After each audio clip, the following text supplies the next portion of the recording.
Fíjese, amigo Martín, lo que está sonando acá en la radio. Tenga usted cuidado. Tema de Vicentico. Tenga usted cuidado. Ahí va, tenga usted cuidado. Que también lo va a empujar. Me decía, para iniciar la charla, el otro día estaba contento porque veía Canal 13 chileno y la deliberación de la gente y los políticos diciendo hay que escuchar a la gente y las propuestas de una reforma de la Asamblea Constituyente y Piñera diciendo que estaría dispuesto. Y contento como estaba, le mando un mensaje a un amigo chileno o argentino que está en Temuco y me contesta, no, esto viene mal, guardar comida y esto los va a empujar a usted, a los argentinos, como que en realidad las tomo en cuenta. Tenga usted cuidado que lo va a empujar a usted también esto. ¿Cómo lo ve esto, don Martín Cueto? Bueno, yo que vivo acá en Argentina... Espere que no se le oye bien. Ahí. Ahora sí. Buenos días. Buenos días. Yo que vivo acá en Argentina, me doy cuenta de que la situación que tiene el nuevo gobierno es muy complicada y dar respuesta a todas las necesidades, si se hace en el orden de prioridad por urgencia, creo que puede salvarse una situación como la de Chile. Bien. Pero se le da lugar a la urgencia. Sí, bien, sí. Bien. Y con criterios argentinos, en realidad tienen una modalidad un poco distinta a la chilena, son más humanitarios. Argentina como país es más humanitario que Chile como país. Hay personas de todo tipo, pero en su conjunto, en sus leyes, en sus formas de ser, Argentina es más humanitario. Entonces creo que puede salvar una situación compleja y una de las cosas que los puede también ayudar mucho es la cantidad de habitantes y la posibilidad de producción que tiene Argentina. Bien. El espacio libre y todo eso. Si bien. echan a andar la industria, bien. Y con eso aumenta la contratación de mano de obra y empieza a haber más plata, se va a suavizar la presión que se ha sostenido y que se bien. sujetó por el hecho de haber elecciones bien. cercanas. Yo creo que eso puede hacer súper bien, pero si se comete un error importante puede bien. reventar de cualquier manera. Bien. De hecho, yo creo que, y yo siempre insisto en eso, hay que colocar todos los problemas nacionales en el contexto internacional. Y el contexto internacional hoy día, para los efectos de Estados Unidos, que mantiene ¿cuánto se llama? La Concepción Monroe, Exacto. es América para los americanos. Y ellos son los americanos, nosotros somos de tercera. Exactamente. Entonces, si son protestantes, mejor. Entonces, tenemos que poner en ese contexto y en la guerra económica que hay hoy día. Mejor para ellos, perdón. Sí, lo sigo. Hay que instalar el problema que sea que tengan nuestros países en ese contexto. Y eso modifica en alguna medida lo que te digo. ¿Eso qué significa? Que vamos a tener injerencia externa. Una Argentina fuerte es muy peligrosa para los imperios en general. Bien. Y eso implica, y la hemos visto, toda la injerencia externa que ha tenido América, y especialmente Argentina, que ha sido una injerencia muy hipócrita, muy subterránea. En Chile se anotó más directamente. En Chile tú notas una cantidad de profesionales viajando, por ejemplo, a Estados Unidos a hacer posgrado, impresionante. La cantidad de posgrados gratuitos que gestionó Estados Unidos con Chile es impresionante. Y todos llegan, y claro, tenemos de todos los partidos políticos aplicando neoliberalismo que fue impuesto por Estados Unidos. Bueno, la resultante ahora es esta, la que estamos mirando todos y que a mucha gente lo sorprendió. Entre ellos a todo el gremio político, o la clase política, como le gusta que les digan. Y esa sorpresa en estos días ya se les acabó. Por eso ahora empezaron a reaccionar. Por eso ahora se están organizando. Por eso están mintiendo en conjunto. Mira, hoy día en la mañana estaba viendo noticias y veía la primera medida que tomó Piñera, que era subir el sueldo base a 350.000. Todos, cuando el día viernes reventó el país y Piñera habla en la noche y dice que va a subir el sueldo mínimo, dijo que lo iba a subir a 350.000 pesos, que son, no sé, 400 y algo dólares. Y resulta que a esos 350.000 que va a ganar es un bono que lo agrega el Estado chileno, lo agrega a los sueldos bajos. O sea, lo poco que pagan los empresarios a sus trabajadores va a ser subsidiado por el Estado. Más aún, a las grandes empresas que pagan poco, el Estado les va a poner plata para completar esa suma. Pero hay un error gravísimo. Resulta que a esos 350.000 le empiezan a restar impuestos, le restan, y ninguno llega a los... Creo que el que llega más llega a 301.000 pesos.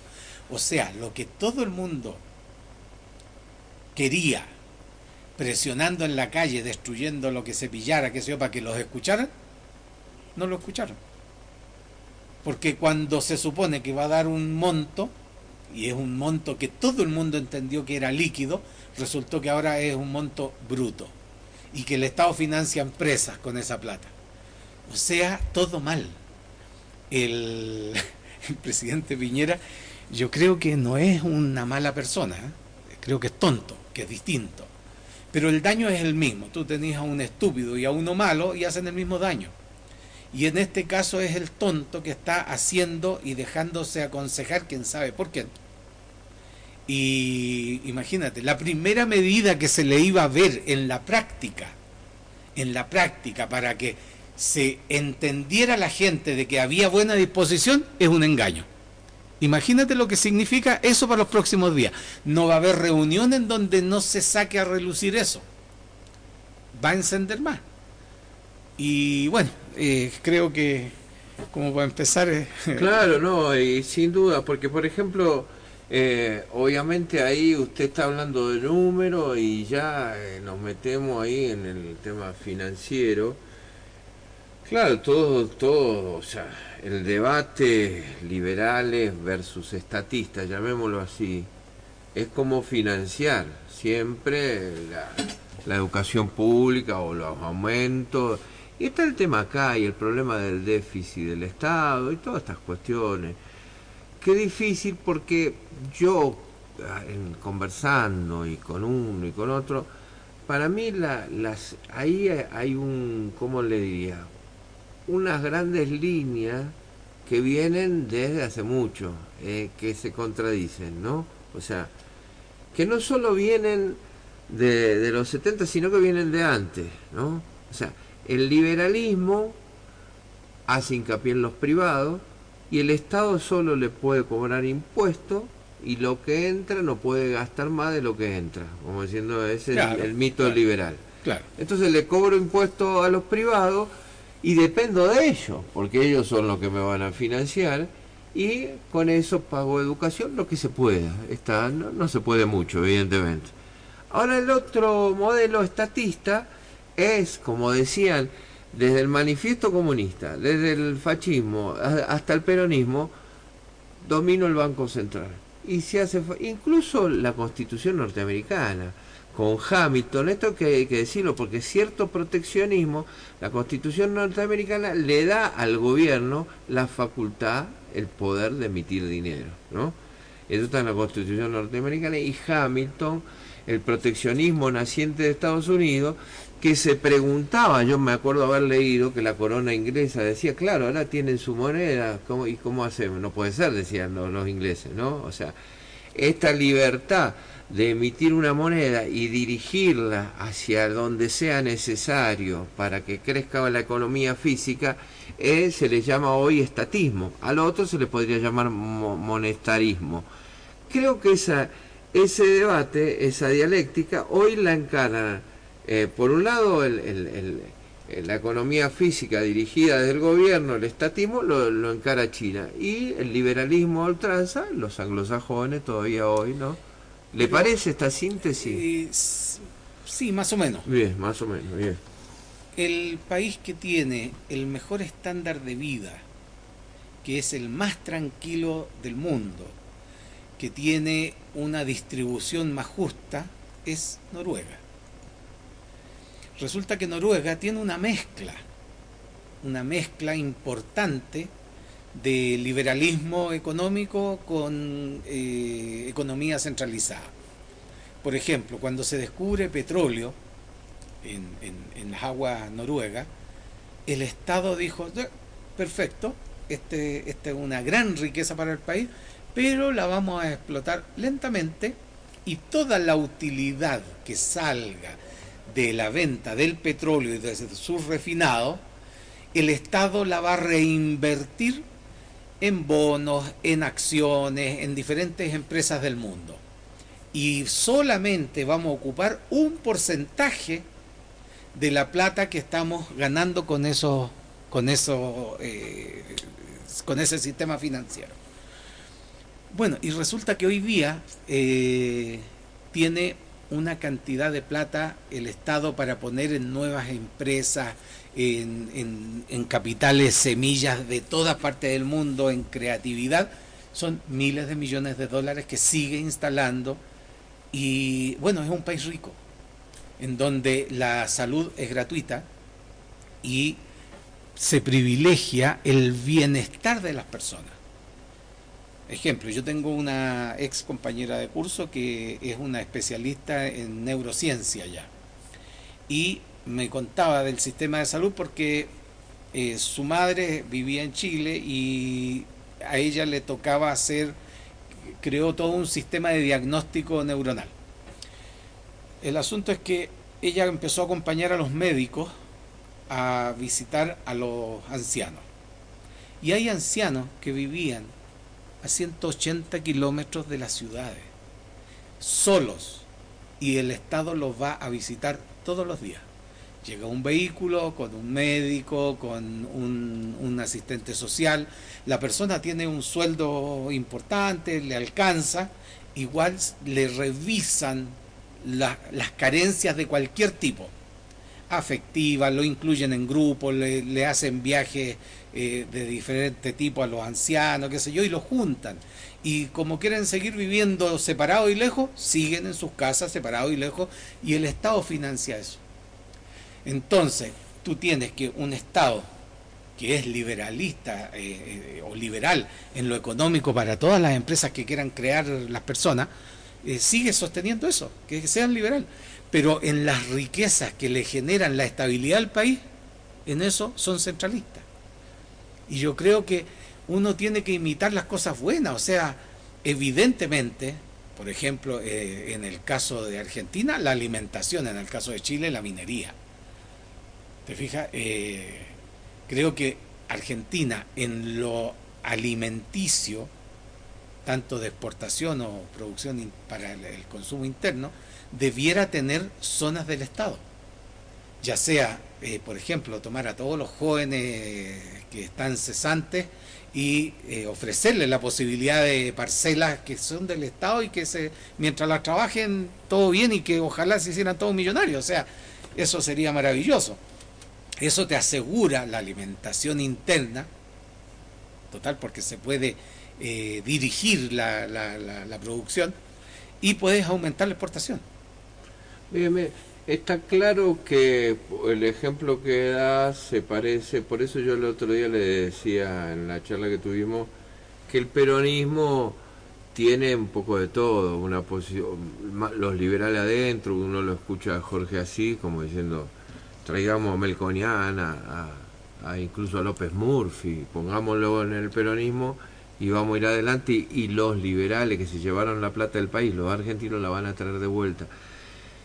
Esa pragmaticidad que usted cuenta también de los países nórdicos que no están en un esquema rígido, quiere cortarme, córteme. Que ahí tengo una diferencia, yo creo que no es solo pragmatismo eso. Yo creo que hay mucho de acomodo, de conveniencia política para tomar el poder de cualquier manera. El pragmatismo meta todo. ¿Te fijas? Entonces... Lamentablemente el pragmatismo da para todo. Sí. Pero no es lo mismo tener todos el mismo pensamiento dentro de un partido y que ese pensamiento sea el que abarque, ¿no es cierto? Yo veo que ahí hay una diferencia, porque tú tomas a peronistas de ultraderecha y de ultraizquierda y no los podés juntar con nada. La idea es que dentro del partido tengan un pensamiento, ¿no es cierto?, disperso hacia afuera, para adoptar lo mejor de cada lado. Eso yo creo que sería como el ideal de cualquier lado, y casi no se da en ninguna parte, yo creo. Bueno, pero no es mi intención analizar con usted el caso peronista, ¿no? Porque podríamos pasarnos días. Además que yo sé tampoco eso que... No, pero bueno, es lo que usted me cuenta de esta idea de tener un recurso como el petróleo, por ejemplo, y financiar un país que podría ser el ejemplo de Evo, ¿no? Porque lo cuenta, yo lo escuché, lo he pasado acá, cuando sube Evo, dice que se llevaban las empresas extranjeras, Repsol se llevaba el 80 y dejaba el 20, y él agarró, y sin tener una formación académica, dijo, no, bueno, ahora se van a llevar el 20 y dejan el 80. Y listo, y bastante sencillo. Sí. Y nada de filosofía, con nada, concretito. Y se alinearon, pero ahora lo quieren voltear al hombre, ¿eh? Porque eso está, ahí entra lo que te decía antes. Dentro del contexto internacional, Bolivia no sirve como está. Porque Estados Unidos se está retirando, ya no es la primera potencia, en realidad no lo es. En lo militar es la segunda, porque primero está Rusia. Y en lo económico, la primera potencia es China. Vemos de ayer la noticia, ¿no es cierto?, de que Macron fue a reunirse con Xi Jinping en China. Y resulta que si tú miras las banderas, no era Macron de Francia, era la Comunidad Económica Europea y la bandera de China. Eso te está diciendo que el tipo fue a negociar ya algo que el próximo año seguramente nos vamos a enterar. ¿Te fijas? Pero está todo lo que está sucediendo está incluido en esta guerra económica y en el retiro de Estados Unidos. Y Estados Unidos se quiere retirar con un patio trasero en orden al deseo de él. Ahí convergemos. O sea, esto que yo le decía, que lo escuché, no sé si viola, yo no sé el contexto, no me puse a mirar esta noticia tan impactante del asesinato de una familia entera mormona, ¿no? Sí, parece que fue un error ese en México, ¿eh? Porque las camionetas que iban eran idénticas a las camionetas que usan los narcos. Entonces creyeron que era un ataque narco a una familia narco y se defendieron. O sea, que la verdad es que se defiendan los narcos, chuta, es terrible. No, lo que le quería decir que he conocido mormones, he hablado y he leído también el libro mormón, no todo por supuesto, pero esta idea de que es la tierra prometida, América, están los mormones, están muchos grupos protestantes, y esta idea del patrio trasero que usted dice, no es solo, ¿cómo le diría? Es algo hasta escatológico, que ellos lo tienen ya en sus planes. Sí. Lo de la doctrina Monroe no es broma, es algo... Es real. Bien. Y entonces, y ahora con más uña y dientes, quizás porque se saben que tienen perdida una batalla con los rusos y los chinos, ya está casi... Es lo que hoy día está sucediendo. Bien. Entonces estamos, porque lo que usted me cuenta de los países nórdicos que han pasado todas las guerras y que tienen, digamos, una historia de, incluso, no quiero entrar en muchos detalles, pero eso que hicieron ellos, como que usted dice, un Estado y una convergencia ciudadana y un acuerdo de financiar todo lo que usted me está contando, no se pudo hacer en Argentina, porque siempre estuvimos siendo garras y teniendo gente que trabajaba para los ingleses, siempre los tuvimos acá en la Argentina, ¿no? Los hay ahora. ¿Eh? Los hay ahora. Y los hay ahora. Imagínense, y lo hablamos con usted en la época de la independencia también, así que siempre estuvimos como tirados por muchos lados, ¿no? Pero eso es latinoamericano. Latinoamérica es un continente riquísimo en todo. Claro, Entonces, y deseado por toda entonces somos gobiernos y estados jóvenes, adolescentes, en donde los gobiernos y estados más viejos se aprovechan de eso. Y los poderosos, obviamente. Entonces tenemos mucha gente infiltrada trabajando a favor de estados extranjeros. Y eso, la verdad, en nuestras constituciones ya estaría bueno que apareciera como traición a la patria. ¿Te fijas? O sea, alguien que recibe una coima para favorecer a un país europeo o norteamericano o lo que sea, y debiera considerarse un traidor a la patria y es tener el castigo que corresponde en tiempo de paz. Creo que es básico para empezar a limpiar un poco y poder tener una voz propia. Si no importa que gane el centro, que gane la derecha o que gane la izquierda, da lo mismo. Cuando tú tienes parámetros importantes de respeto a tu país, no es grave que gane una izquierda, no es grave que gane la derecha, no pasa nada. Hay matices, énfasis, nada más. Pero lo importante es que el país tiene que seguir funcionando. Y eso es lo que no se logra porque estamos plagados de agentes. Ahora, porque esta idea que usted dice, yo no sé si... Porque acá se intentó, por ejemplo, no sé si acá sería viable, se intentó calificar de traición a la patria lo que algunos le llamaron magnicidio, que fue una de las razones del triunfo de Macri, que es el problema de la muerte de Nisman, y el famoso tema de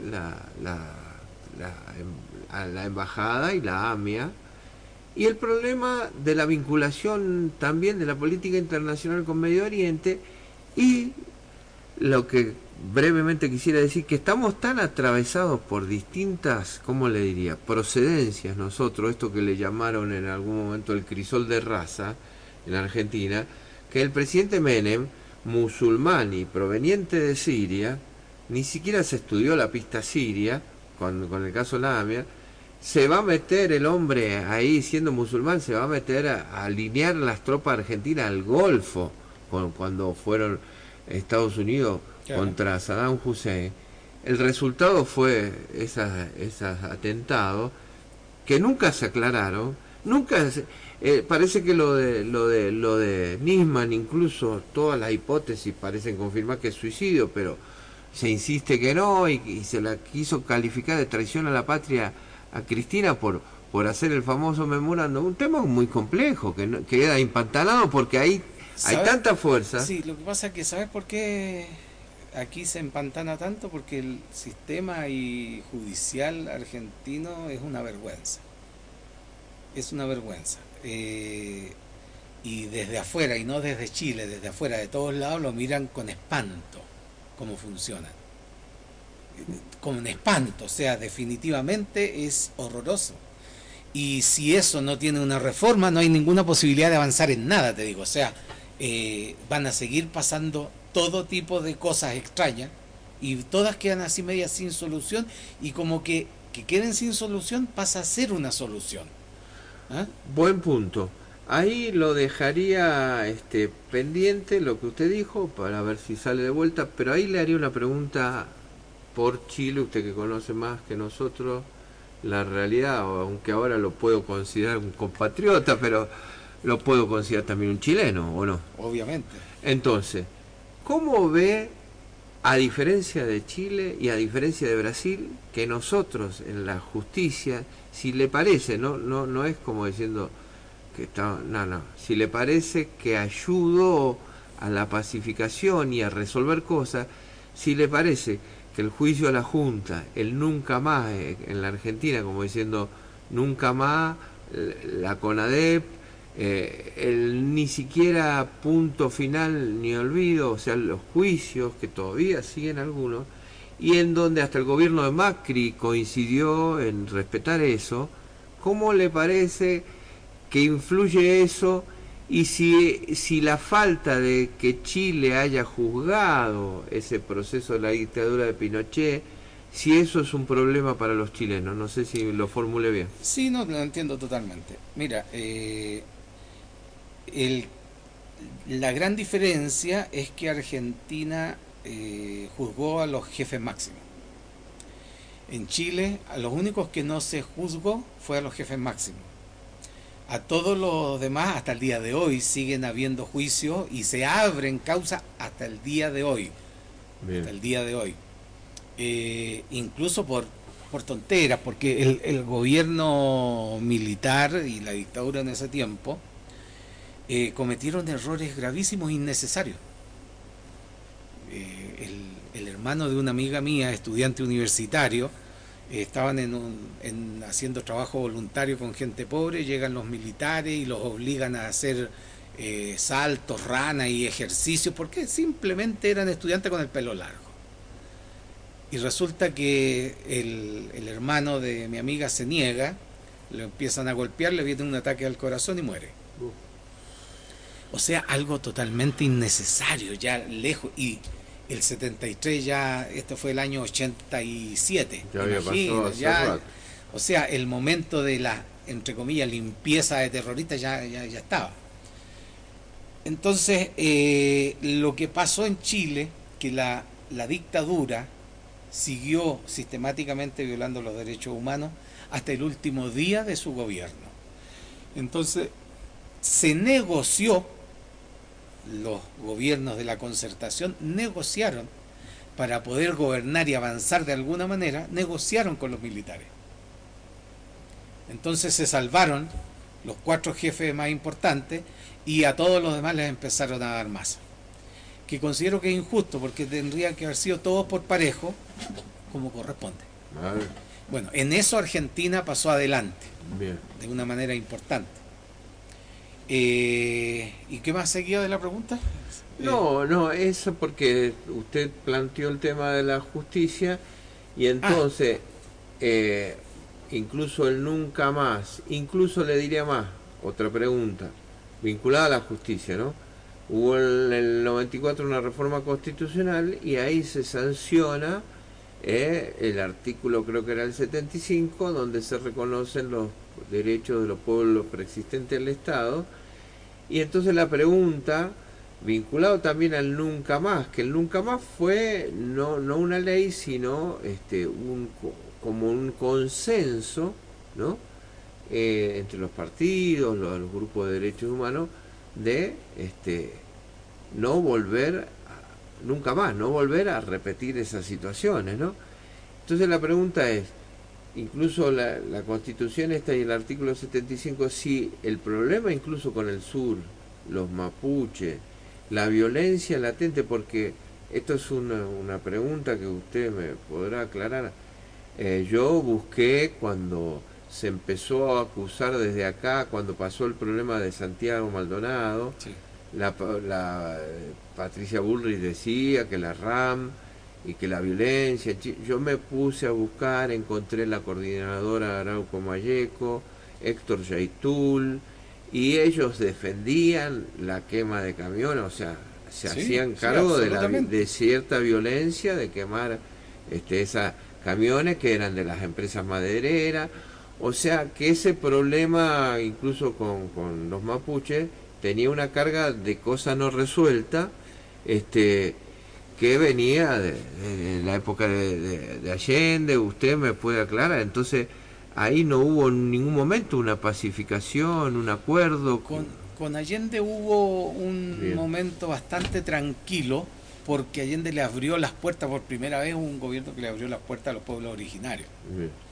Ahí hubo un entendimiento, empezaron a haber planificaciones de largo plazo que ninguna se llevó a cabo porque volvió a foja cero con el golpe de Estado. Y bueno, a partir de ahí, creo que hasta el día de hoy no hay una cifra de los mapuches muertos y desaparecidos, hasta el día de hoy. Eso ha estado bien oculto y todos los gobiernos tratan de hacerse los lesos. Durante Pinochet. Sí, durante la dictadura. Porque en realidad les complica a todos reconocer a los pueblos originarios. Ahora se está pidiendo una nueva constitución y convertir a Chile en un país plurinacional. Ah, bien, bien. Interesante. No, muy bueno. Bien. Ahora la justicia en realidad ha sido muy vergonzosa también en Chile porque durante mucho tiempo tuvo la característica de que los que tenían plata tenían buena justicia. Bien. Y eso ha sido medio universal. Con la reforma judicial, penal y civil que hubo en Chile, de la cual aquí hay varias provincias que ya tomaron y están, de hecho conozco jueces de acá que me explicaban dónde iban a hacer los cursos en Chile, qué sé yo, y vinieron de Ajá. Chile a hacer casi idéntica a la reforma a lo que hubo en Chile. Bien. Ahí es mucho más complejo mentir, es mucho más complejo cometer fraudes legales. Porque para empezar son 3 jueces permanentemente.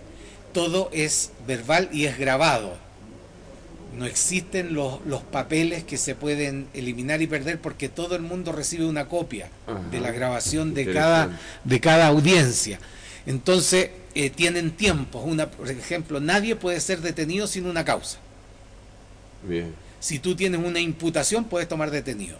Si no hay imputados, no hay que tomar ¿cómo se le llaman cuando lo toman? Por siaja, Claro, pero ¿cómo le llaman acá? Preventivo. Preventiva, prisión preventiva. No existe eso ya. Bien. ¿Te fijas? Y eso es muy bueno.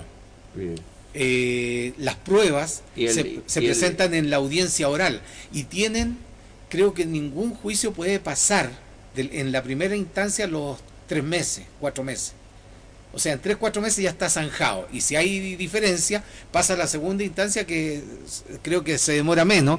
Y la tercera se tiene que demorar mucho menos. Lógicamente, por cantidades, al principio estuvo medio complejo cumplir con los plazos, pero ahora ya sí. ¿Eso en todo Chile? Sí. Se implementó ya en todos lados. Por ejemplo, el otro día hubo un debate acá en la Argentina sobre el principio de que el imputado puede mentir en defensa propia. Eso es un principio como que se respeta y ha sido motivo de debate. ¿Cómo se le admite que mienta? ¿Usted en Chile conoce cómo es eso? Yo no sé cómo será en eso. Creo que se han modernizado varias cosas, pero creo que el que miente se le complica más la situación nomás. Bien. O sea, el que facilita la investigación tiene beneficio y el que la complejiza tiene mayor carga. Pero entonces, haciendo una síntesis, hay hay más transparencia, total, hay más velocidad, pero el tema de los pueblos originarios todavía no está bien resuelto. Mira, en términos legales, los pueblos originarios han ganado prácticamente todos los juicios. Como el famoso de Luxinger Mackay, de 2 personas que las mataron y incendiaron la casa. Y resulta que eso lo hicieron empleados, guardias privados, y entre medio creo que había un carabinero.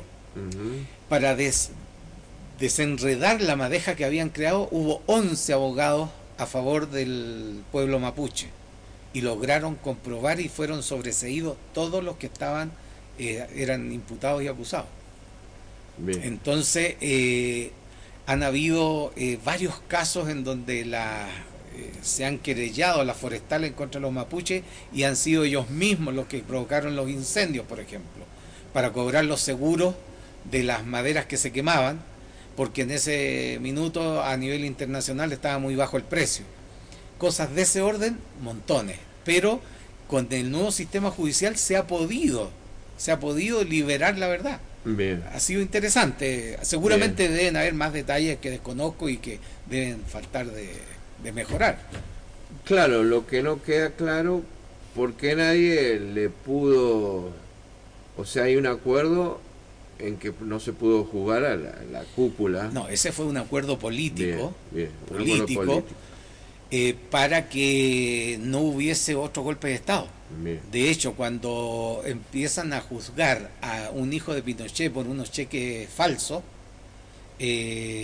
hubo un intento de golpe de Estado que fue una amenaza que hizo Pinochet, que le llamaron los ejercicios de enlace, en donde todos se acuartelaron, todos los militares salieron a patrullar las calles. Entonces fue decir, meten preso a mi hijo y yo doy un golpe de Estado. Miércoles. Todo eso se negoció. Todo Bien. eso se negoció. Bien. Incluso más, creo que lo único que se negoció, las platas que tenía Pinochet en el extranjero, creo que es lo único que no se alcanzó a negociar.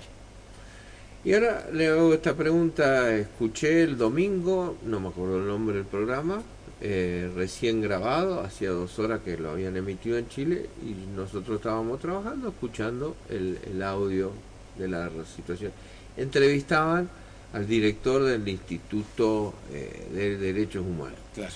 Muy interesante. Sergio Mico se llama. Sergio Mico, muy apasionado el hombre, se lo sentía con una carga, tratando, me decía que hubo como 149 personas que están a punto de perder la vista. Claro, por los balines. Por los balines, que, bueno, Carabineros tiene también que respetar los derechos humanos, que la ONU... Y los protocolos y propios todos los de Carabineros. protocolos de Carabineros. Pero decía que el hombre se sentía con una carga de que se entendiera, que él pudiera transmitir lo que es el Estado de Derecho, para que no siga la violencia. Y la carga más grande parece ser cuando dice, se hizo una encuesta y los 45% de los jóvenes creen en la violencia. Algo así dijo. Sí, lo que pasa que yo creo que más que en el análisis, en el entendimiento de la situación chilena, hay mucha hipocresía. O sea, todos ocultan lo que realmente están viendo. Y dicen algo para que se escuche bien. En realidad, yo creo que nadie en el planeta está a favor de la violencia. O sea, es un tema que no debiera ni tocarse. Sin embargo, lo primero que dicen los periodistas, las personas entrevistadas de cualquier tipo, los políticos, la gente de gobierno, dicen, estamos de acuerdo con las protestas y lo que están pidiendo es justo, pero la violencia, inmediatamente agregan el tema de la violencia. La verdad es que, esta es una opinión muy personal, yo creo que sin violencia no se logra nada.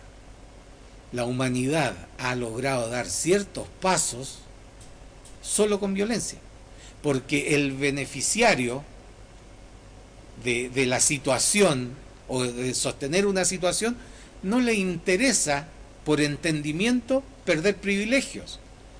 Imagínate lo que pasó en Estados Unidos con la guerra de secesión, ¿no es cierto? En donde los del sur decían que la esclavitud era fundamental para la economía y tenía que sostenerse, y los del norte tomaron la bandera de lucha de que había que liberar a los esclavos. Es lógico, ahora a la distancia, decir, no, pues si los esclavos no deben existir y con un sueldo las personas trabajan igual y las economías se acomodan. Pero en ese minuto no iban a ceder. Tuvo que haber una guerra con muchos muertos para que dijeran, bueno, ya perdimos, liberamos a los esclavos.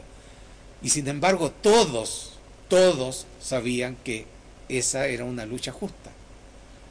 Lo mismo pasa en Chile. Hicieron 1000 protestas, se pidieron todas las cosas, ya sea a través de los gremios, a través de los estudiantes, a través de diferentes sindicatos y organizaciones. Todo lo que quiere el país ya se pidió 1000 veces. 1000 veces se pidió. Y nunca le dieron bola. Pero se reían en la cara porque decían, sí, están marchando, y los gobernantes de turno, y hablo de Ricardo Lagos, Frei, Bachelet, Piñera, Elwin, todos dejaron que ocurrieran las protestas y no hicieron nada. O sea, dejaron el sistema tal cual. Y porque les conviene mucho, a todos. Entonces, cuando le rompen la mitad del país, ahora sí que están escuchando, ahora sí que están cambiando. O sea, era necesaria la violencia.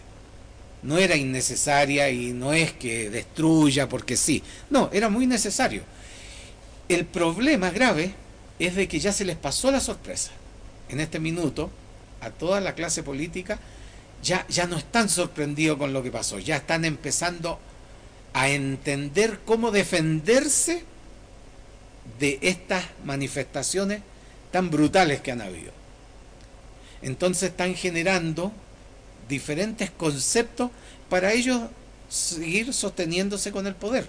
Y me refiero a la gama política completa. Todos igual. Entonces, al no comprender el nivel de violencia que hay en este minuto, es un riesgo tremendo que se está corriendo en el país, porque la violencia no va a parar, va a ir en aumento. Y va a ir en aumento por los engaños propios que se están dando hoy día, como por ejemplo la primera medida de subirle el sueldo mínimo a la gente y engañarlos. No, ninguno va a recibir los 350.000 que dijo el presidente. 301.000 creo que es el que recibe más. Bien, bueno, yo le agradezco que lo plantee así crudamente. Es un tema que con esto que yo le decía del nunca más, como si fuera que los argentinos, ¿cómo lo hablamos? Lo hablamos refiriéndonos a los 70, no lo hablamos nunca en el hoy, ¿no? Pero está claro, creo que para nosotros, que no se considera violencia a las marchas, al pueblo saliendo a la calle. Bueno, lo vivimos en el 2001 y mucha gente comparó lo que pasa en Chile ahora con el 2001, donde hubo un movimiento asambleario, donde hubo muertos, no sé la fecha exacta, la cantidad exacta de muertos que hubo en el 2001, pero si usted va a Buenos Aires va a ver las marcas en el piso, donde fallecieron las personas ahí, y el nombre y todo un homenaje. Y esta idea de violencia que se generaría porque el status quo, como se le dice, no quiere perder sus privilegios, entonces no ha lugar, podríamos decir así, no escucha, no da lugar a una urgencia que hay abajo, y esa urgencia, bueno, tiene una fuerza de desesperación y de urgencia que en algún momento rompe la superficie. Lo decía Jorge Rulli, esa napa que está arriba, que no deja subir y está fría, ¿no? Bueno, en algún momento sale el volcán. El volcán explota. El terremoto.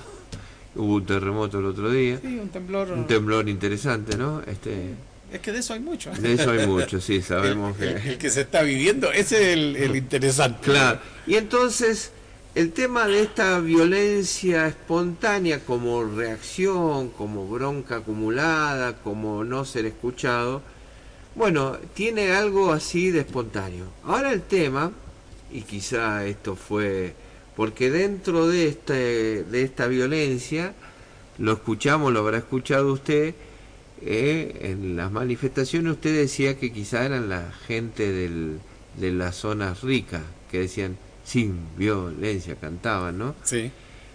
Pero dentro de este problema que estamos planteando, incluso yo vi la historia de Chico Méndez, donde el mismo Chico Méndez se cuida de no armar a la gente, de que sea pacífica. Incluso en la película muestra cómo le cortan el brazo a alguien y aún así deciden no armarse y triunfan porque la fuerza estaba y había una conciencia, y le podríamos llamar a ese tipo de movimiento, el de Chico Méndez, resistencia, no violencia activa, ¿no? O sea, ¿hay riesgo en Chile de que encima esta violencia siga avanzando, incluso que la gente... Mira, lo que pasó en Brasil con Chico Méndez y el movimiento Los Sin Tierra, de todas maneras era un grupo muy reducido que no tenía una afectación al sistema. Le dieran las tierras, hicieran lo que hicieran, no iba a afectar al sistema. Por lo tanto, sí había una posibilidad de solución. Hoy día lo que pasa en Chile es cambiar el sistema. Lo que pide la gente es cambiar todo el sistema. Yo creo que hay fórmulas mejores que otras, pero igual lo van a tener que cambiar. O sea, la Constitución sí o sí se tiene que cambiar para hacer un mínimo de espacio a lo que está pidiendo la gente. Sin cambio de Constitución no tienen la posibilidad legal de hacerlo. Por lo tanto, la Constitución sí o sí se tiene que cambiar. Y el tema de la violencia, de parte de la sociedad-pueblo, va a tener niveles de acuerdo a la respuesta que vaya teniendo. Pero, como estamos en un contexto internacional, por ejemplo, yo creo que sería gravísimo si hubiese una guerra mundial. gravísimo, porque ahí se patea el tablero y va a pasar cualquier cosa. O sea, si la orden viene de dar los golpes de Estado, bueno, se van a dar en todas las partes, haya el color que haya, da lo mismo, porque lo que se necesita es alinear rápido y contar con recursos rápidos, no con recursos asociados a una legalidad. Yo necesito tanto de esto y ya. Estados de excepción. Sí, totalmente. Entonces, estamos en el borde de que pase eso. Por ahí había un analista internacional, que lo sigo mucho, Daniel Estulin. Sí, lo seguimos. En donde dice que al gran poder internacional ha comprendido que no le conviene una guerra mundial. Porque una guerra mundial sería tan tóxica en todos los términos que incluso ellos podrían verse afectados, que tienen propiedades en Nueva Zelanda, han estudiado los vientos, a dónde llegan las radiaciones, a dónde no, a dónde se mantienen las aguas limpias, qué sé yo, todo eso ya lo tienen estudiado y tienen muchas construcciones los más millonarios del planeta en esos lugares. Pero incluso así, con ese estudio, una guerra hoy día nuclear pasaría por prácticamente la desaparición de la especie humana. Por lo tanto, los privilegios que tienen igual les desaparecerían y no quieren perderlo. Pero sí, en estudios que ellos mandaron a hacer, era muy buen negocio que hubiesen muchas guerras civiles. Esa sería la fórmula de sostener el poder, debilitando a todos interiormente y ocupando y presionando y apoyando y con dinero a los grupos que a ellos les interesan. O sea, no estamos libres de las guerras civiles, no estamos libres de las guerras propiciadas por terceros entre países vecinos, por ejemplo. No estamos libres de eso, estamos muy cerca. Entonces corremos un riesgo tremendo y hay una inocencia, una incapacidad de esa observación. Nadie te lo dice, ni siquiera los analistas internacionales toman en cuenta eso, que está sobre la mesa. Está sobre la mesa y no se habla. Ecuador, Chile, Bolivia, basta verlo y hay como 3 países más. Y lo que está pasando en Colombia. Y que tomaron las armas de vuelta. Y bueno, es un temazo, es un tema. Yo creo que un buen nacionalismo hoy día, un buen nacionalismo en todos nuestros países sería lejos mejor que lo que hay ahora. Cuando te digo un buen nacionalismo es un respeto de todos con todos para poder como país mejorar, superarse, crecer y ser fuerte. ¿Te fijas? Yo, por ejemplo, veía los armamentos que se compró Argentina y son de tercera. ¿Por qué? Argentina es un país que siempre fue fuerte. Y no es malo que sea fuerte y que sea muy nacionalista, es muy bueno. El problema está en cuando son manejados por intereses externos. Ahí es donde comienzan los problemas. Antes no.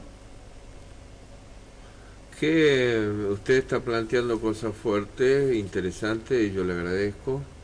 Me queda ahí, a ver, un planteo. Usted, hablando de la violencia, del status quo, y del cambio real de estructura. Usted me acaba de decir que Chico Méndez no afectaba al sistema, está bien, era una reserva, bueno, toma la reserva. Fueron a negociar, toma la reserva, no les quedó otra que porque internacionalmente quedaban mal. Se veía muy feo, ¿no? Y se lo pudieron conceder. Ahora, cuando se trata de cambiar toda la estructura, ya entramos en un tema más complejo. Cambiar toda la estructura implica, a ver, por ejemplo, o sea, que las sociedades tienen vamos a decir, sus clases ricas que dominan, a veces son pocas familias, a veces son más familias, y ellos son la estructura de la pirámide, y esto es como si fuera un derecho natural, porque usted es rico y los ricos son los que tienen que dar trabajo, y el cambio de estructura es un planteo casi de lucha de clase, es un planteo que viene de un origen marxista, y se podría decir, y a ver si usted me acompaña en esto, que un cambio de estructura se hizo con la Revolución China. ¿El maoísmo fue para usted un cambio de estructura? Sí, total, absolutamente. Bien, y entonces estamos ante el peligro de guerra, de que para cambiar la estructura sea necesaria la violencia, y que, por ejemplo, Chile para cambiar de estructura tenga que apoyarse en China o... No, yo creo que no va a ser así. A ver. Lamentablemente Chile es un laboratorio internacional de muchas cosas, entre ellas de política contingente. Creo, mira, yo hace un año atrás, yo viajo seguido a Chile y con mi esposa, donde parábamos, donde nos estacionáramos, había gente trabajando en los postes de las compañías de teléfono, de cable, de todo esto. Pero en todas partes fue tanto que yo empecé a preguntarle a los trabajadores que estaban arriba de las escaleras, porque yo fui contratista de la compañía de teléfono. Entonces más o menos entiendo algo. ¿Qué es lo que están haciendo? Veo que están instalando estas cajitas. ¿Qué es lo que son? No, estas son para mejorar la transmisión de datos y es 5G. Bien, que para el 2022 estaría terminado. No, está terminado ya en Chile. Ah, porque estuve buscando información a partir de la charla con usted. No, ya está terminado. En todas las grandes ciudades está terminado. ¿Pero está funcionando? Bueno, ese es el punto. Yo creo que el 5G lo van a ocupar justamente para hacer pruebas. Para hacer pruebas en Chile. O sea, ¿por qué? Porque se sabe que con el 5G pueden materializar, ¿no es cierto?, electromagnetismo para afectar a las personas. Y afectar el estado de ánimo. Claro, que hoy día se hace a través de satélites.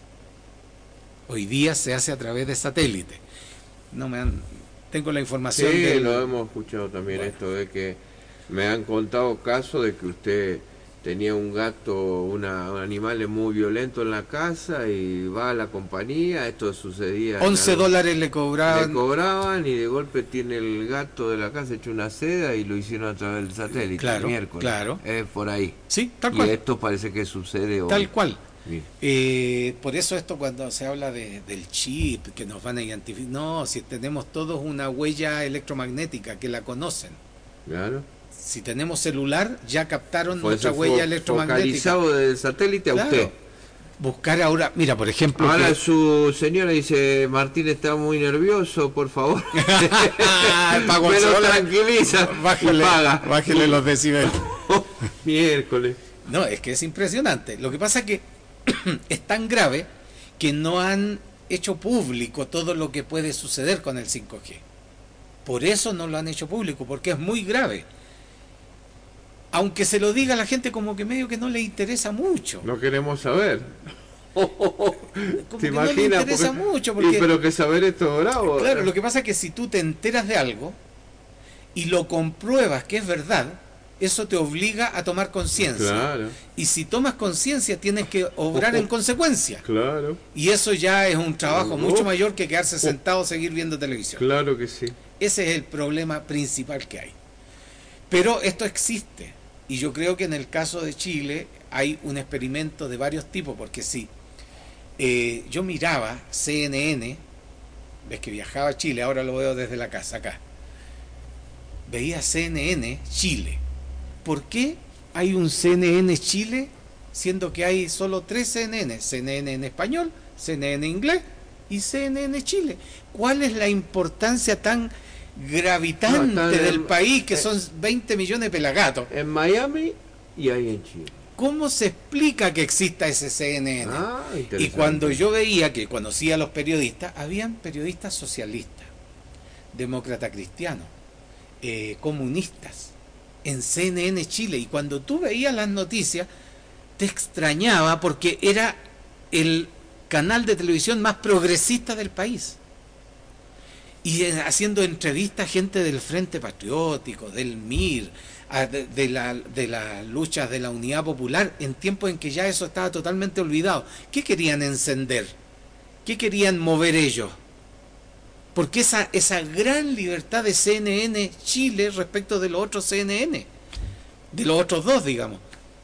Entonces, una vez más, Chile es laboratorio. Resulta que vino este alzamiento de la gente y CNN pasó a tener la misma información que los canales chilenos, bien tibio en todo. Empezó dejó de ser progresista instantáneamente.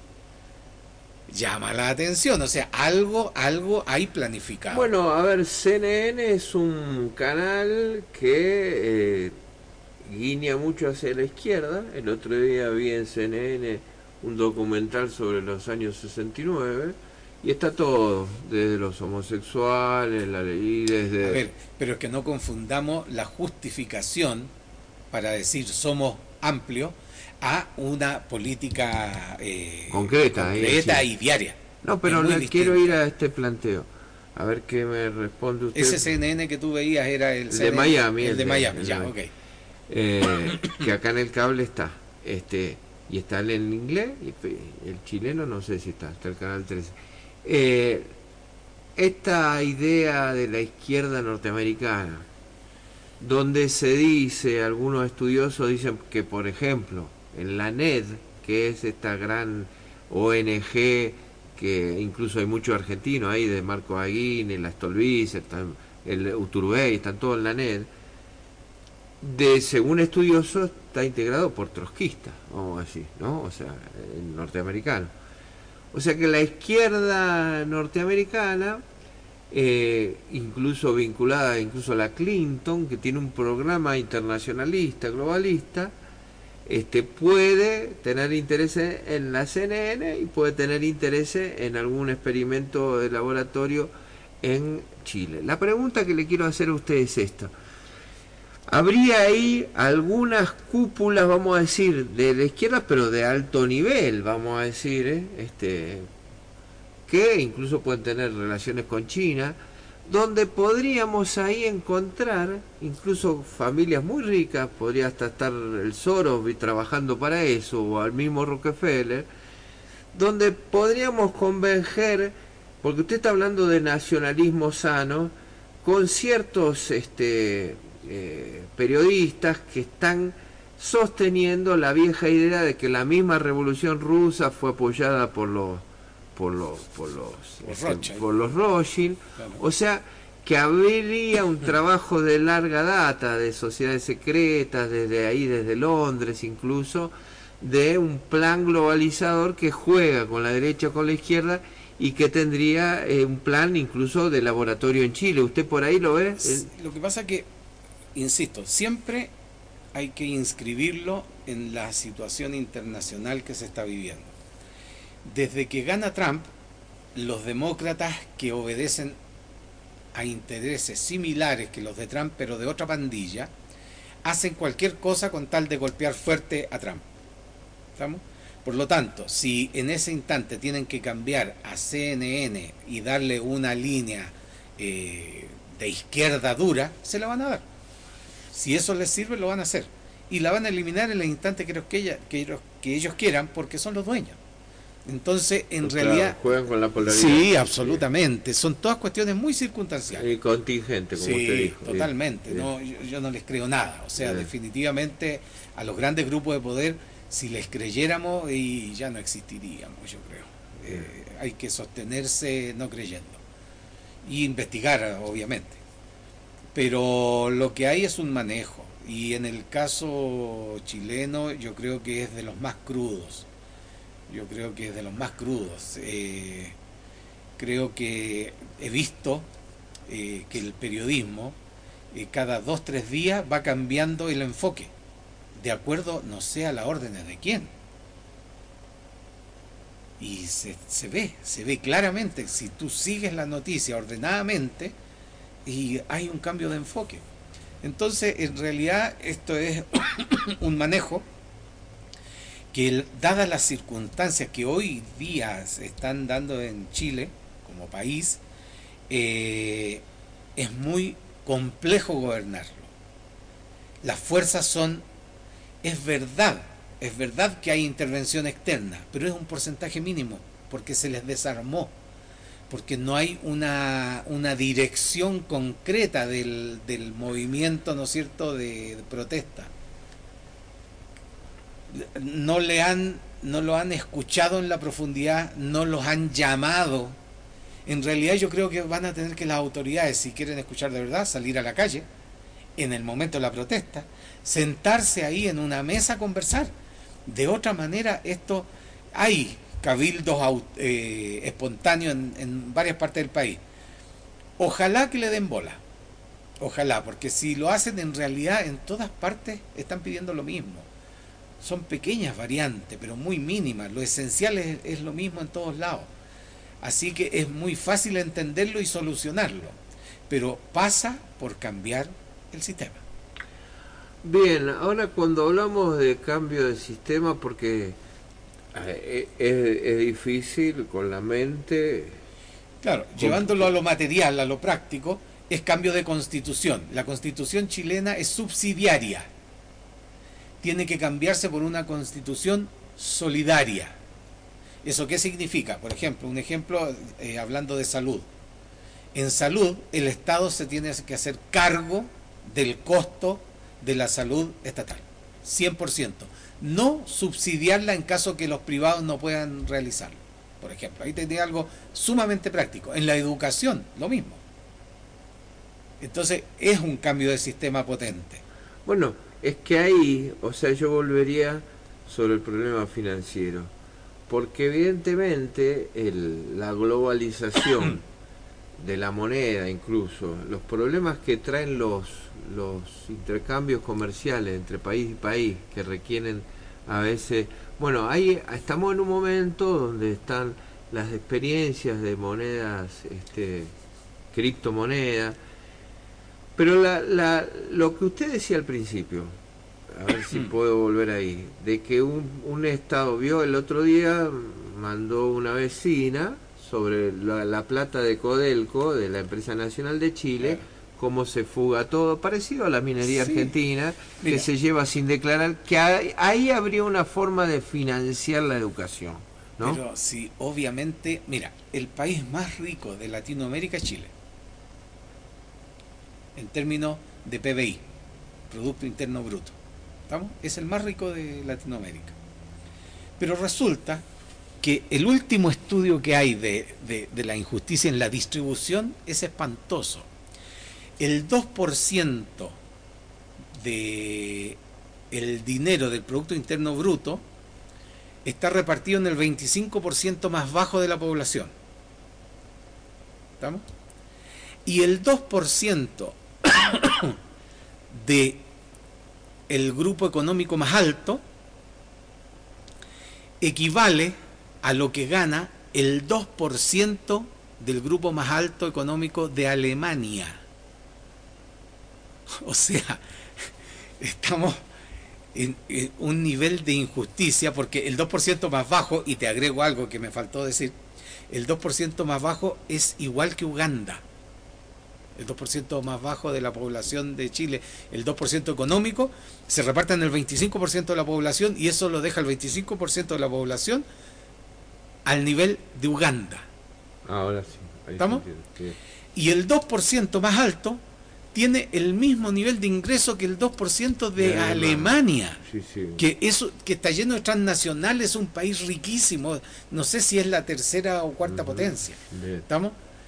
Chile, estamos hablando de Chile. O sea, el nivel de injusticia en el reparto del Producto Interno Bruto es espantoso. Y bueno, aquí está el reflejo. Bueno, es que ahí, a ver, cuando se da el liberalismo de la competencia, que el que promueven todos, Macri, Piñera, se ve que naturalmente, por este libre mercado y la libre moneda flotante incluso, se ve que naturalmente, digo, estructuralmente hay un proceso de acumulación. Acumulan porque el que tiene más plata hace más plata, no hay vuelta que darle. Claro. Y el sistema lo favorece. Lo favorece, usted le paga a un grupo de asesores a ver dónde conviene poner la plata, hoy ponela allá, mañana allá, y ya, esto no es difícil, y le llaman trabajar a eso encima.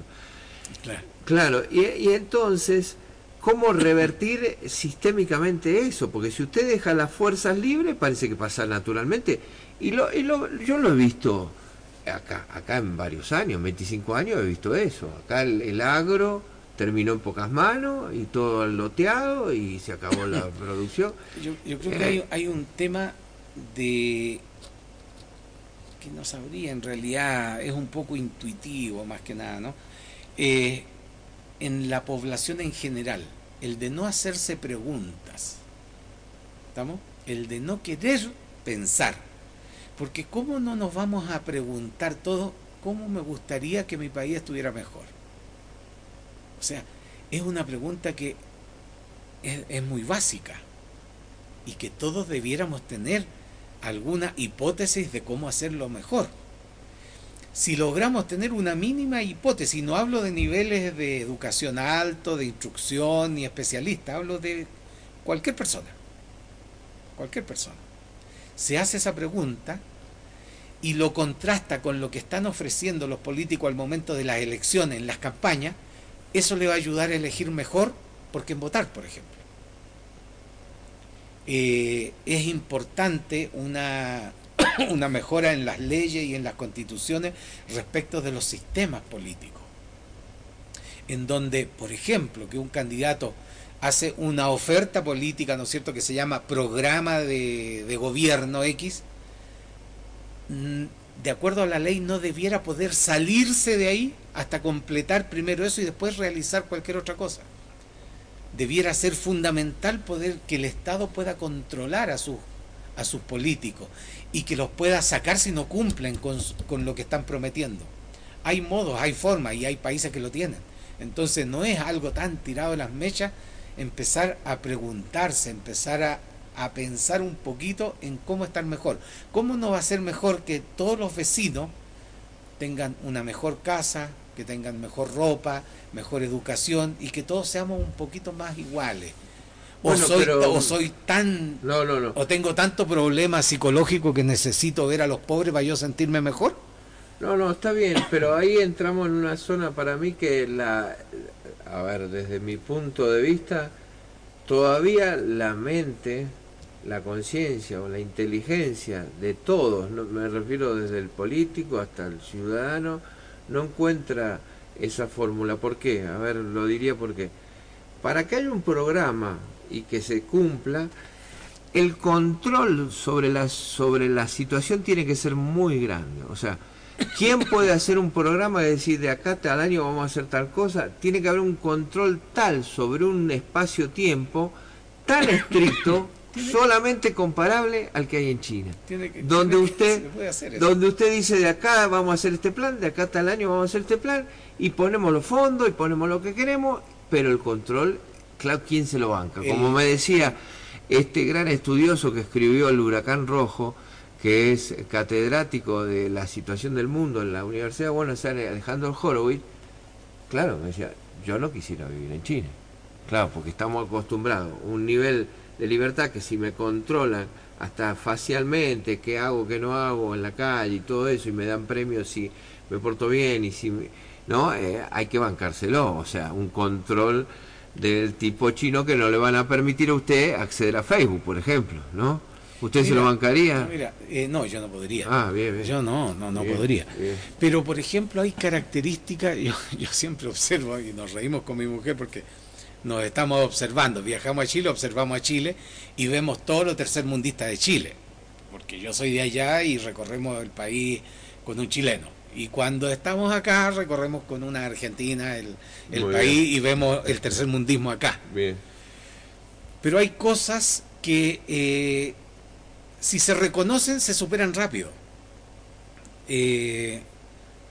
Yo siempre saco este ejemplo, es medio pesado, pero es real.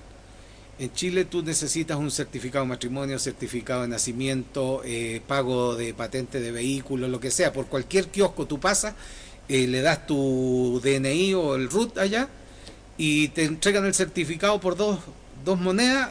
Tú tienes tu certificado instantáneamente legalizado porque tiene firma electrónica y lo llevas inmediatamente y funciona. Todo eso funciona en Chile perfecto. Bien. Acá no funciona nada de eso y todo lo que supuestamente está funcionando funciona mal. Y los profesores de informática en Chile fueron todos argentinos. Bien. La informática en Chile fue ordenada, fue enseñada por los argentinos. Y allá funciona y aquí no. Ajá. Bueno, el argentino, yo lo veo, el argentino es inteligentísimo. Yo creo que debe ser el país más inteligente de Latinoamérica, así como país completo. En todas partes hay gente inteligente, en todas partes hay gente buena, en todas partes hay gente mala.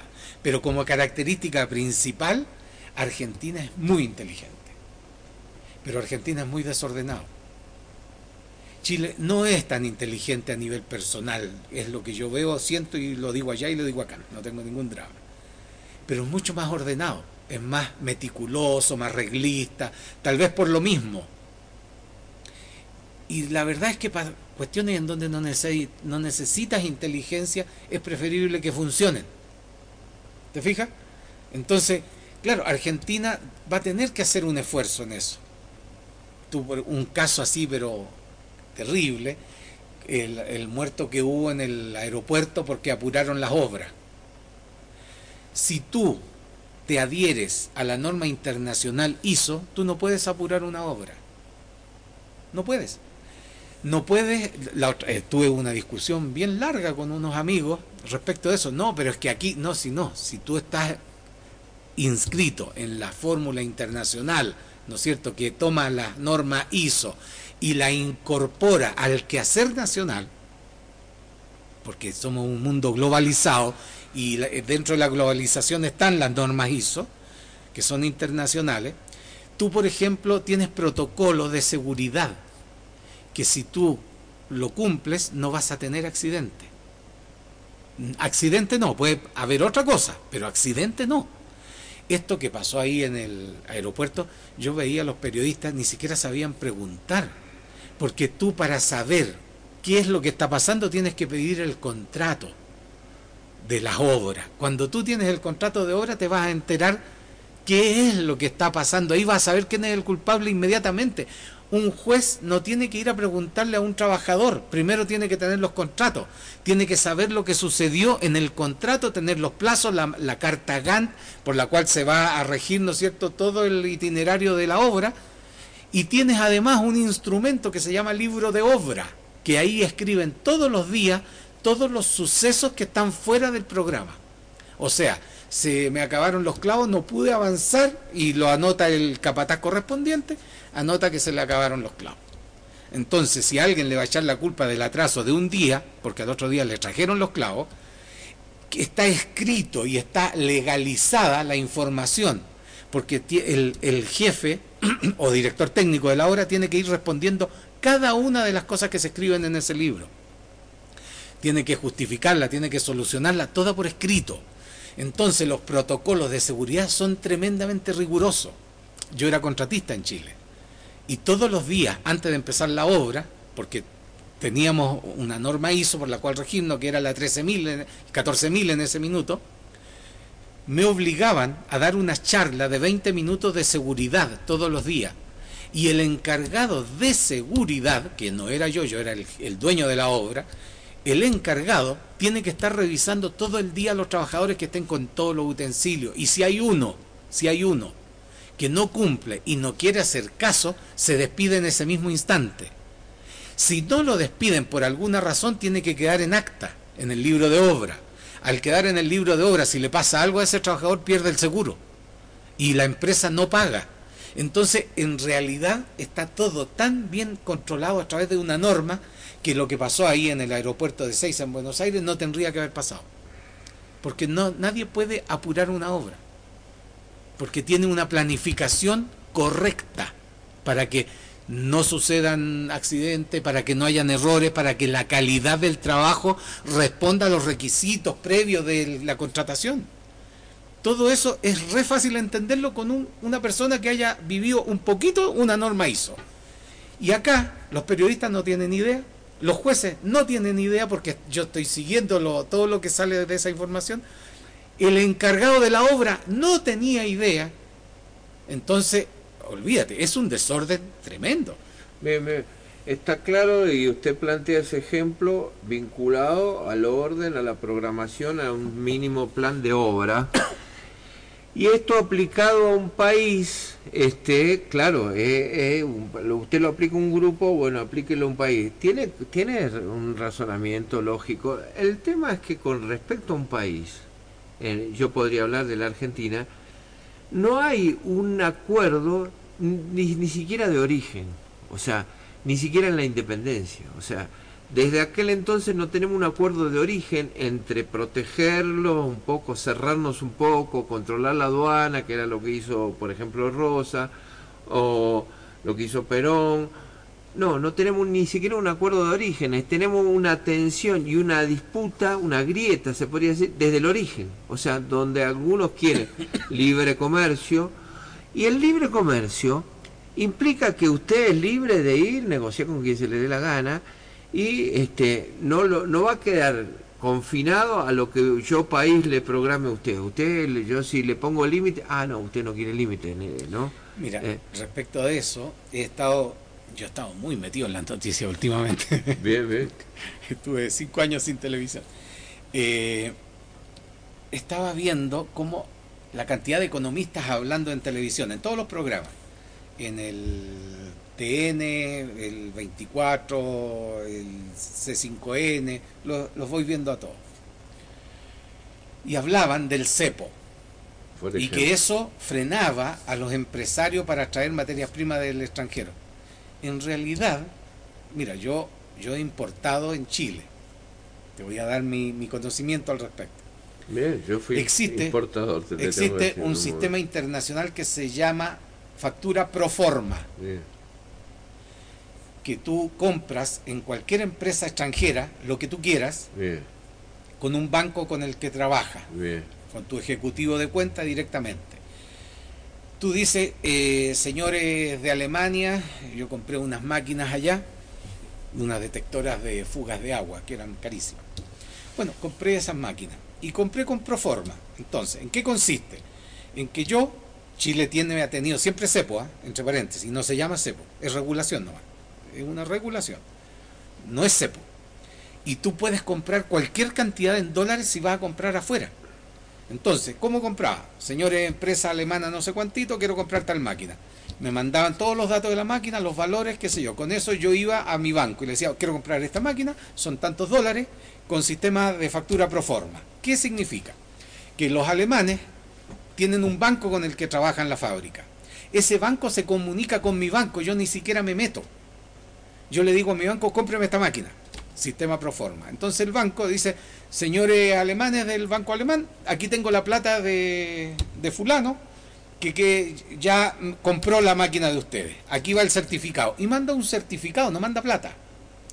Entonces los alemanes de allá dicen, perfecto, le doy la orden a mi cliente para que fabrique su máquina y se la mande. La industria alemana fabrica la máquina, le avisa al banco que ya la envió por correo, le manda los datos. El banco alemán le dice al banco chileno, señor, la máquina va en camino, cuando llegue le informamos. Ok, ¿cuándo llega? ¿Dónde llega? Perfecto. Llega a Chile, le informan al banco, llegó la máquina que pidió fulano de tal. El banco va a ver si la máquina corresponde exactamente a todo lo que yo le pedí como máquina en la identificación oficial de Alemania. Cuando está ok, da un aviso por radio al banco y el banco paga instantáneamente en Alemania. Se le deposita instantáneamente a la empresa en Alemania en dólares o en marcos, en lo que sea, porque yo recibo una factura que tiene un costo. Ese costo tiene que estar reflejado en mi contabilidad. Si alguien no lo hace así y lo quiere hacer con efectivo, es porque está haciendo trampa al Estado en el pago de impuestos. ¿Ok? Entonces, cuando se alega tanto del cepo, es porque no pueden engañar en impuestos al Estado. Ese es todo el tema.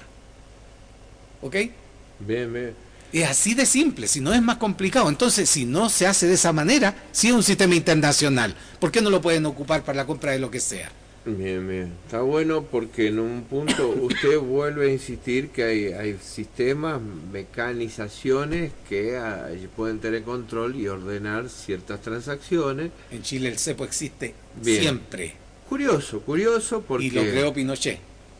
Bien, o sea, esta idea de cierto nacionalismo que usted habla, cierto control, que es lógico, se enfrenta con un liberalismo extremo que en la Argentina es fuga de capitales, o sea, no quiero que me controlen, ni quiero que sepas cuánto dinero muevo, ¿no? Entonces el día de mañana me lo llevo y vos ni te enteraste, vos Estado, porque en la Argentina hay una tradición de que toda la parte legal, burocrática, se dibuja. Acá hay una larga tradición. Yo le dibujo al contador. Los contadores lo saben bien. Los contadores son expertos en dibujarle lo que usted quiera. Pero, y si quiere le venden facturas truchas. Y usted la plata real la maneja por otro lado y la manda donde quiere al coche. Hay situaciones que son espantosas. Por ejemplo, aquí tener un trabajador no cuesta solo el sueldo, cuesta el doble. Eso no puede ser. Claro, entonces... Eso está pésimo porque disminuye la cantidad de gente que está en blanco trabajando. Claro, y estas dificultades, como el Estado quiere recaudar y todo el mundo evade, entonces cobra más impuestos y al final más evaden, es como cosas desacomodadas todas, ¿no? Yo creo que hay elementos que ayudan y van acomodando más o menos. En el caso de Chile, las grandes familias millonarias tienen una tradición muy antigua en el país. Acá las grandes familias millonarias, que son pocas, esas sí tienen una tradición antigua, pero la gran mayoría no, son llegados de hace poco.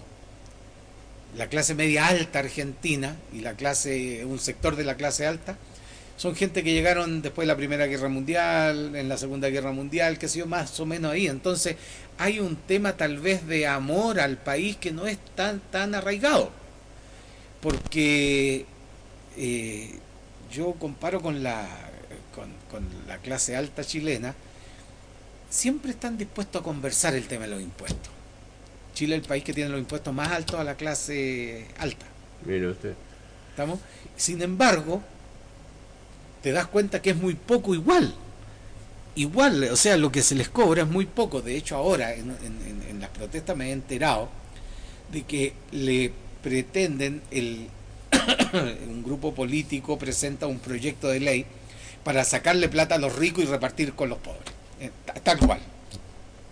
Y decían de sacarle un 1% adicional, o sea, a las grandes fortunas. A ver, un 1%, si tú tenés 100 y te van a sacar un 1 más, te sacan un 40 y te sacan un 41, no te están sacando nada. Pero eso es lo que se paga, el 40%. Las grandes fortunas pagan de impuestos el 40%. Yo acá me imagino que es bastante menos. Bien, y ahí me queda, porque al final vio, para hablar de nuestra realidad Chile-Argentina, los temas se expanden y se vuelven a veces temas universales. Porque usted habla de mecanismos donde hay un registro exacto, y esto y lo habló en el caso de la justicia, lo habló en el caso de las normas ISO, y ahora lo habló también la bancarización en cuanto a los comercios internacionales. Y entonces usted nos pone ahí frente al tema, porque también lo habló usted, el tema del 5G y hasta el control que podría tener, ¿no? O sea, que todos estos sistemas informáticos de control y de registro de operaciones, de lo que se llamaría estar en blanco, porque queda todo chequeado, tienen esto de una amenaza, puede ser a la libertad, porque el día de mañana le registran la cara y le controlan la casa y le ponen un chip y le cambian el ánimo. Entonces y ahí, si me permite, salto lo que acaba de decir de distintas llegadas al país, de distintas culturas. Yo recuerdo en una época que se decía, por bandidos rurales había acá, porque ahora lo dijeron de Chile también, el señor Salazar, el premio de la historia. Sí.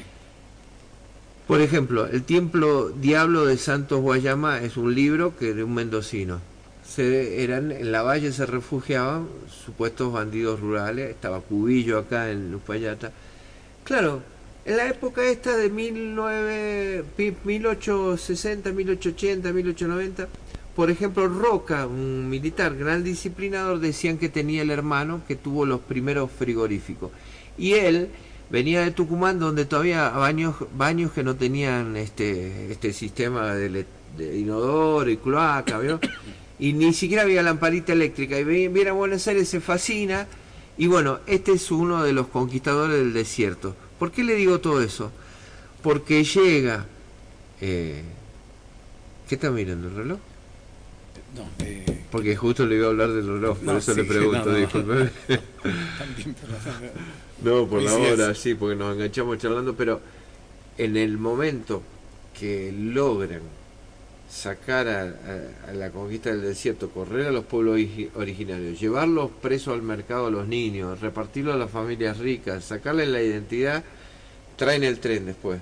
El tren era el reloj, la precisión inglesa, todo esto de la máquina, o sea, el adelanto de un sistema maquínico, computado, la modernidad que le llamaron, que chocaba con el tiempo cíclico de miro el viento, miro el mar, Claro, miro el campo que funciona en base a las estaciones. claro, miro los ciclos de la naturaleza y no ando con un reloj. Este choque entre lo natural y lo artificial creo que es algo que como humanidad todavía no hemos resuelto. No sé qué piensa usted.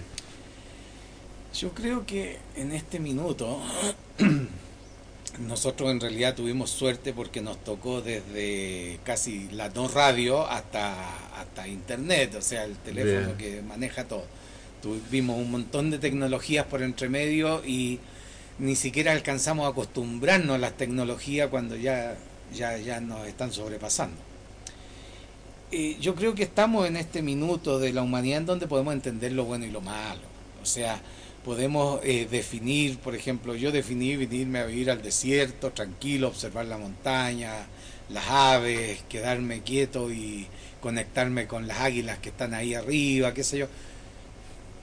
Todo eso es una decisión porque se puede decidir, o sea, puedes definir cosas y puedes contrastar tipos de vida y todo. Yo creo que ahora es distinto, ¿no? Inconscientemente es poco lo que nos puede pasar. Y son tantas las cosas que pasan que hay un relativo entrenamiento de las personas. Y sobre todo de los jóvenes. Cómo aprenden hoy día los jóvenes es totalmente distinto a cómo aprendíamos nosotros.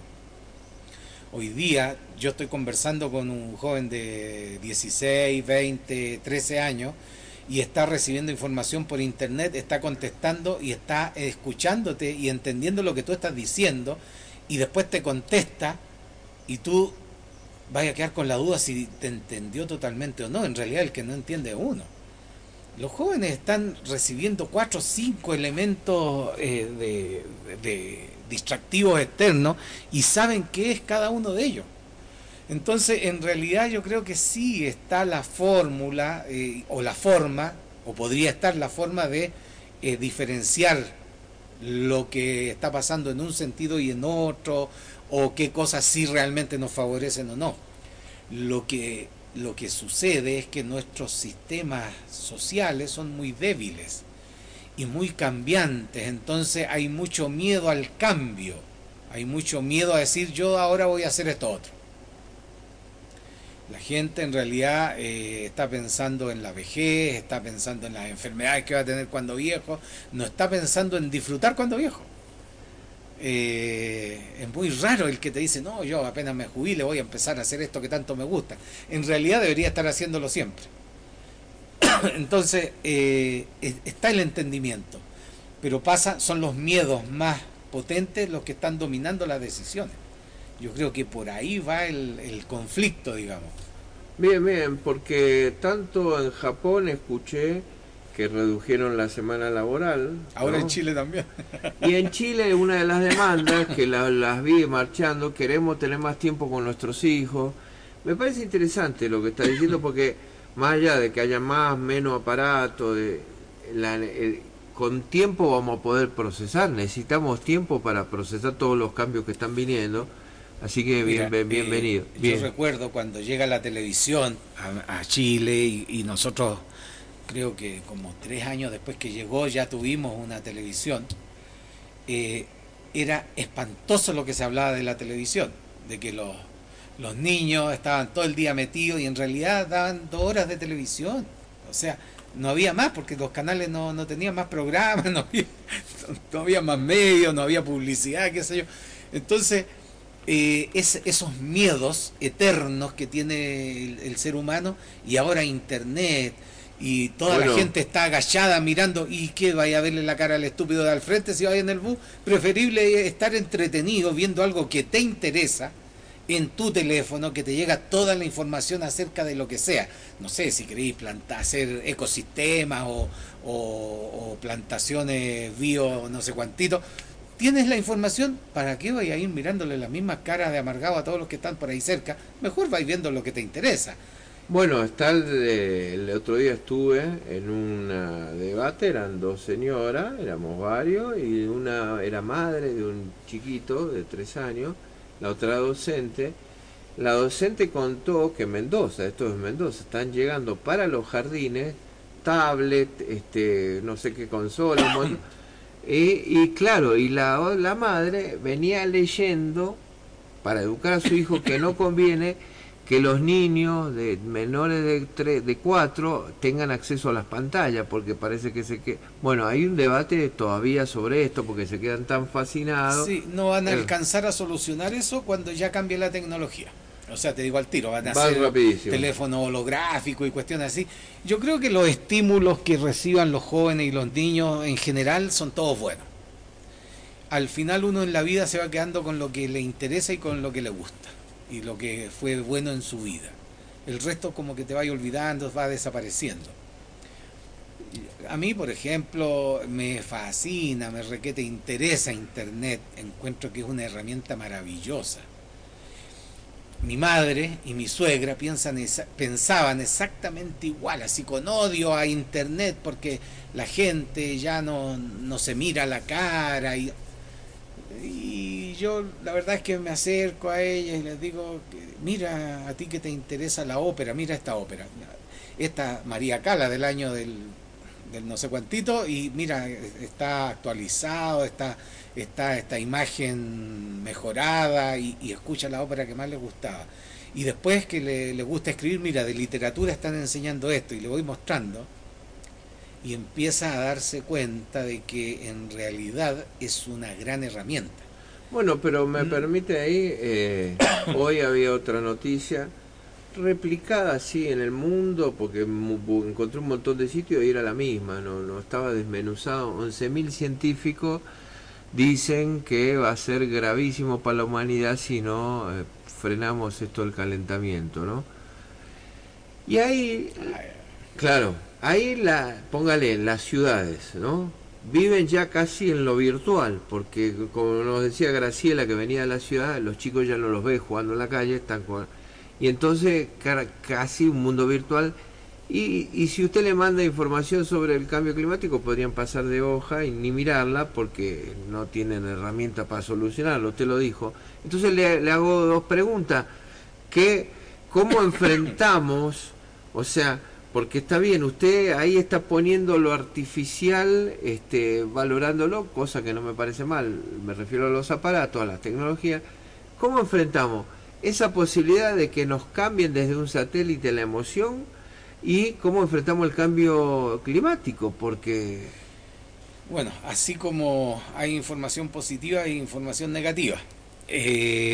Respecto del cambio climático, el otro día estaba viendo un programa de Nat Geo, y ahí estaban hablando y diciendo que había un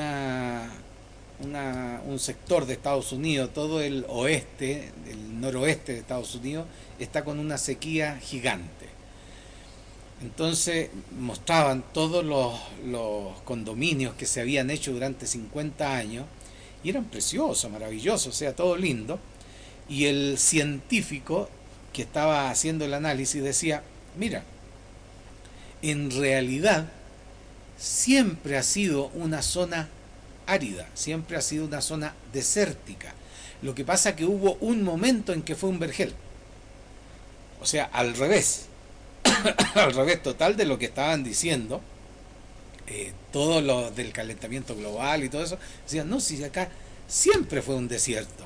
Lo que pasa es que hubo una pequeña época, como de 70 años, en donde hubo abundancia de agua. Y siempre antes, los registros de 200 años para atrás, era que era muy seco. Y que ahora se está volviendo a la normalidad. Entonces, mira, hay otro elemento que yo, en un viaje a Suiza, me enteré en un castillo, en el castillo Gruyère. Estaban hablando, había información y mostraban las corazas de los caballeros. Y la verdad que eran todos re chicos en ese tiempo. Eran unas corazas que parecían para niños y eran las corazas de los guerreros. Y lo otro que dentro de la información que daban era que la temperatura en ese minuto eran como 4 grados más cálido de lo de ahora. Y empezaban a entregar toda la información. Miren las chimeneas, observen esto, lo otro. Y la única manera de sostenerse y sostener la salud dentro de los castillos era que tendrían que haber habido 4 grados menos, más de temperatura. O sea, la información o no está completa o está manejada o hay muchos intereses que están trabajando en esta cuestión. La verdad, parece que nosotros no la vamos a tener todavía. Entonces tengo bastantes dudas al respecto. O sea, se permite dudar del Me permito bien, dudar, bien. lo que no implica que hay que cuidar el planeta, son cosas distintas, ¿te Bien, fijas? bien. Yo puedo dudar de los intereses que están moviendo la información, pero tengo que siempre como humanidad estar de acuerdo con cuidar el planeta, que son cosas paralelas. Perfecto. Y el tema, ¿cómo encaramos esta posibilidad en Chile de que el 5G... Yo creo que somos un experimento allá en Chile. Por suerte yo vivo acá en el desierto y estoy feliz. Pero tengo muchos amigos, familias que están siendo afectados. El control, mira, hace poco... Porque habría una gran potencia de las frecuencias ahí, de los aparatos, de los satélites, ¿no? Sí, Bien. pero ellos pueden trabajar a una persona, pueden trabajar grupos Bien. humanos, pueden trabajar provincias o países completos. Bien. Son mira, el nombre del proyecto no me acuerdo, lo voy a buscar, no he tenido tiempo. Lo voy a buscar y te lo voy a traer. Son 800, me parece que algo así como 843 o 63 satélites exclusivamente para esto, de los cuales los que emiten la radiación electromagnética son 780, algo así. Los otros son los que identifican, los que trabajan en georreferenciando, digamos, cómo hacer las señales. Pero eso existe, están las patentes, quienes las incorporaron, está toda la información. Sin embargo, los gobiernos no hacen caso o no les interesa o lo ocultan. Hay países que no se ven afectados con eso. Rusia, China, seguramente Alemania, Francia, porque tienen los medios espaciales para protegerse. Aquí en Argentina hubo cambio de gobierno, inmediatamente entregaron todo el estudio satelital, los satélites, los corredores satelitales. ¿Y por qué están interesados Estados Unidos en eso? No es la tecnología, lo que no quería era gente observando para arriba, gente que identificara lo que estaba pasando. Ahí en esta zona, porque a mí me parece esto absolutamente inquietante, otra vez, aterrorizante, esto de que le controlen la frecuencia a grupo, a país y a persona, que le cambien el ánimo, eso me parece algo... Y entonces una anécdota, porque fue contingente. Un día estábamos con Héctor acá hablando y leímos información sobre el problema de esta frecuencia de los teléfonos y de las antenas de radio y todo, que alteraban a las abejas. Yo me quedé muy preocupado, porque las abejas tienen un papel en la naturaleza muy importante. Me choqueó. Y hasta pensé que, porque después busqué que las radios, y estando en una radio, uno se siente responsable de la frecuencia de la emisión. Usted sabe que me acuesto a dormir la siesta, quedé un poco choqueado por eso, y sueño con una abeja gigante que estaba ahí. Mira, Espere, y termina esto con que de casualidad estaba tan inquieto que agarro un escrito que estaba leyendo, que no viene al caso el nombre, si usted me pregunta se lo digo, pero no viene al caso. Dice, ustedes no son conscientes de los hertz que tienen en sus mentes y el poder que tienen en sus mentes. La emisión, somos antenas. Claro, entonces eso digo, Y entonces me acuerdo y pensé, claro, hay países como los árabes que tienen estos ejercicios de repetir una oración 5 veces al día. Digo, ¿hasta qué punto no se genera un campo magnético de defensa si una población 5 veces al día repite lo mismo, por ejemplo? O sea que tenemos que investigar por ahí. Sí, mira, Bien. dijiste las palabras Bien. precisas y me diste la pasada maravillosa. Mira, existe un libro, y esto es para dejarte los pelos de punta un poquito más, un libro que se llama El Campo, El campo. escrito por una periodista norteamericana que se llama Line McTaggart. Esta Bien. mujer trata de explicar lo que significa la física cuántica en la Bien. vida diaria, cómo se Bien. trasladó desde los estudios científicos al teléfono celular, por ejemplo. Bien, ¿Estamos? interesantísimo, ahí Es estamos. muy bueno, fue un bestseller, Ajá. hace 10, 12 años fue un bestseller. Es fantástico el libro, pero ahí entrega todo tipo de información y hay una que es espeluznante. A ver. Resulta que por internet, tú estás conectado y estás trabajando en internet, pueden inocularte o transmitirte cualquier enfermedad. Miércoles. Cualquier enfermedad. Te pueden dejar con cáncer, te pueden dejar con problemas de vesícula, lo que sea. Y por algo muy simple. No, te manda la frecuencia. La física cuántica te enseña que a nivel de subpartículas, todo es energía. Bien.